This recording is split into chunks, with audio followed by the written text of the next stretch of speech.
The reluctance to compare what's going on now to what happened in Nazi Germany is not just a concern about trampling insensitively on the horrors of what happened to the Jewish people and other people in 1930s and 40s Germany. It's not just a moral transgression. I think the concern is that maybe the underlying concern is with, as soon as we make an analogy between what's happening now and any moment in the past, we're forcing a connection that we've really lost already. And we don't know how to do it. Yeah, I take this one very personally.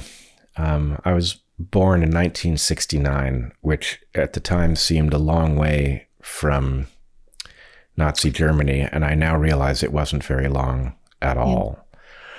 And, you know, as a Jewish kid, my elders made very sure that my generation understood that it could happen here. It can happen anywhere. And you probably thought they were crazy. No, I listened. What I didn't get, what I never once thought, was that it could happen everywhere. Right? I always thought it can happen somewhere, and the thing is, you don't want to be late to escape it. I didn't think it was going to happen everywhere. But I know that over all those years, we've developed a sensitivity to analogizing, that the Holocaust has become too sacred in a sense, that we're not allowed to invoke it because people have been too careless in doing so.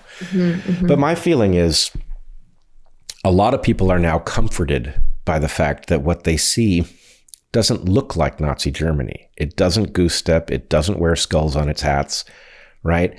There's something comforting about the fact that it doesn't look Nazi. But I don't think we should be comforted at all, because let's put it this way.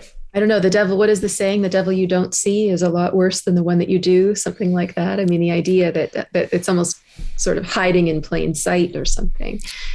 Right, hiding in plain sight, hiding in the form of Tony Fauci, who just really doesn't look like a Nazi, right? But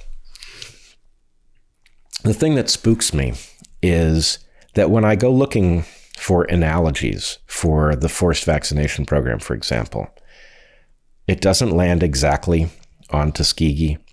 It doesn't land exactly on Mengele. But I know that that's the quadrant of the library that I'm forced to search.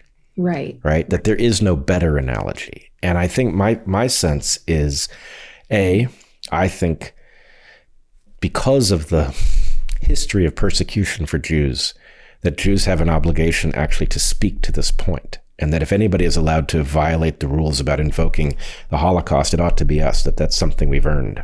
And I think my point is, look, I'm not saying this is exactly that, but I am saying anytime you are forced into that part of the library to look for analogies, that's nature's way of telling you something has gone very seriously wrong.